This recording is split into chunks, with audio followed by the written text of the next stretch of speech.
watching these hearings very, very closely. And Congressman, right now we're told that if things were to be voted on now, it would be a close vote, but it would be a yay vote for getting involved in Syria. You say that would be a mistake. Why? Oh, obviously, because we don't have any business there. It's just going to cause more trouble. But you also cited, you know, the polling is pretty good. The American people don't want to go into this war. And the people in Britain didn't want to go in, and they had a positive vote for peace. So I would say, Neil, I'm feeling pretty good. You know, I've been on some lonely battles before, whether we won or two or three or four, arguing the case for minding our own business. But I think there's a sea change. There's a shift. The American people are waking up. They're tired of it. They don't have the money. The world, they keep talking, well, the world has to stand up to this guy. Who's the world? It's not the British, it's not the UN, it's not NATO, it's not the Arab people, it's not the Russians, it's not the Chinese, but the world has to stand up to him. That means Obama, he has to save face because he drew a red line. Well, do you think that if he did not make that red line statement, Congressman, we'd even be here today, we'd even be debating this today?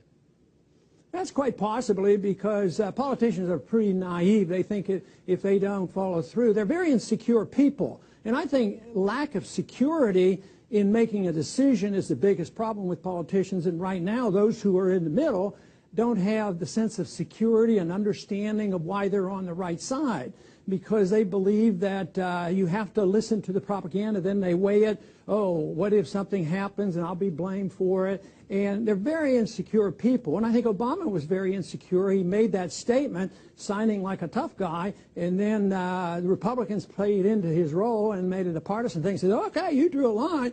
The McCainites and the Lindsey Grahams, they love this stuff. And they've been screaming for war for 2 years. Well, apparently what got them thinking along the president's lines, Congressman, was this idea that it would not be just a sort of an in and out non-regime change move, that this would do something to incapacitate the regime.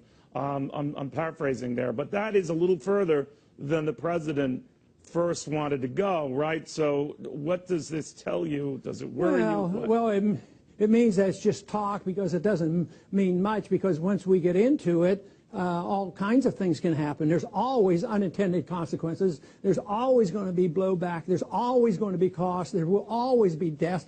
So if we're trying to save face because we have to stand firm, you have to say, well, if we're not going out all war and sending 600,000 troops in there, how many people do we have to kill? Oh, no, we don't want to kill anybody. We just want to blow up the airfield. But people are going to die. So you don't think this will be like a Bill Clinton Bosnia strike deal where, you know, that never got any congressional approval. The difference was, of course, it did have some NATO cover to it, but here we would be going alone, with or without congressional approval, right? Well, that makes it worse, but that doesn't justify what Clinton did either, and we'll read about that for a long time. But a lot of people died then, too, and were they all guilty of war crimes, the people who died?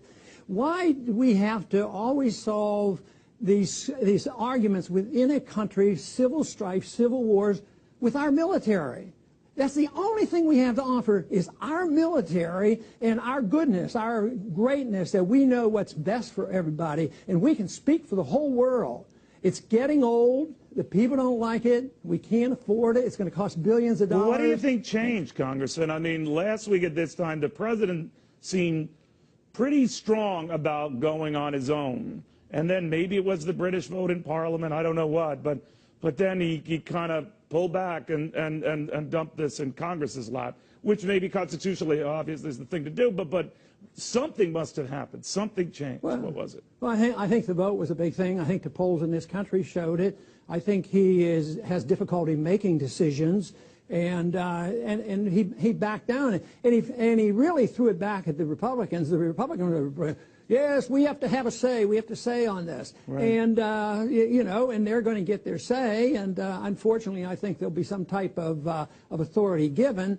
And it won't matter. He doesn't say he needs it. And if they give a little bit or a lot, they will abuse it. Just think of what's been going on for 12 years under the global war of terrorism. We've killed thousands with our drones. And here we are joining up with a group of thugs who kill Christians. 1,000 Christians have killed over there with the rebels, and that's whose side